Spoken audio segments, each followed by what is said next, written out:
இந்த மாஸ்க் ப்ராஜெக்ட்டை நீங்கள் எல்லாருமே மறந்துருப்பீங்க, அது எனக்கு தெரியும். இப்போ வந்து பார்த்திங்கன்னா அந்த ஒட்டின இடத்துல நம்ம கொஞ்சமாக பட்டி பார்த்துட்டு அதுக்கப்புறமா நம்ம புதுசாக இன்னொரு மாடலையும் பிரிண்ட் பண்ணியிருக்கோம். சேம் மாடலையும் ஃபுல்லாக பிரிண்ட் பண்ணி முடிச்சிட்டோம். ஸோ இதோட 2 கம்பேரிசன் பெயிண்ட் அடிச்சதுக்கப்புறம் இது ரெண்டுமே எப்படி தெரியுது அப்படின்றத பார்த்துடலாம். இப்போ வரைக்கும் நம்ம பிளாக் கலர் கோட்டிங் கொடுத்துட்டு அதுக்கு மேலே ப்ரௌன் கலர் ட்ரை ப்ரஷிங் மாதிரி பண்ணியிருக்கோம். ஸோ தட் 2 மாஸ்க்குக்கும் ஒரு டெக்ஸ்சர் ஃபினிஷ் வரணும், ஒரு வுட் டெக்ஸ்சர் ஃபினிஷ் வரணும் அப்படிங்கிறக்காக அதை பண்ணியிருக்கோம். இது கூட லைட்டாக டார்க் க்ரீன் கலர் கோட்டையும் நம்ம கொடுக்க போகிறோம். ஸோ தட் கொஞ்சமாவது அந்த க்ரீனிஷ் டிண்ட் வரணும் அப்படிங்கிறக்காக நம்ம அந்த கோட்டை வந்து கொடுத்துட்ருக்கோம். அண்ட் சென்டர்லேயும் பார்த்திங்கன்னா கோல்ட் கலர் பிளேட்டிங் வந்து பண்ணிட்டோம். ஸோ இப்போ கிட்டத்தட்ட 2 மாஸ்க்கையும் ஃபுல்லாக பெயிண்ட் பண்ணி முடிச்சாச்சு.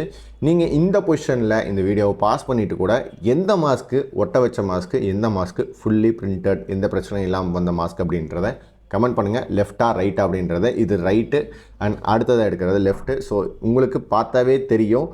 அந்தளவுக்கு பெரிய டிஃப்ரென்சஸ் ரொம்ப லாங்லேருந்து பார்க்கும்பொழுதோ தெரியாது. நீங்கள் ரொம்ப கிட்டமாக பார்க்கும்பொழுது தான் இந்த டிஃப்ரென்ஸ் உங்களுக்கு கண்டிப்பாக தெரியும். நம்மளுக்காக நம்ம ஓனாக பண்ணிக்கும் பொழுது எப்படி இருந்தாலும் நம்ம வச்சுக்கலாம். ஆனால் இதுவே கஸ்டமர் யாராவது கேட்டிருந்தாங்க அப்படின்னா கண்டிப்பாக ரீப்ரிண்ட் பண்ணி பக்காவாக கொடுத்தா தான் நம்ம மனசு திருப்தியாக இருக்கும்.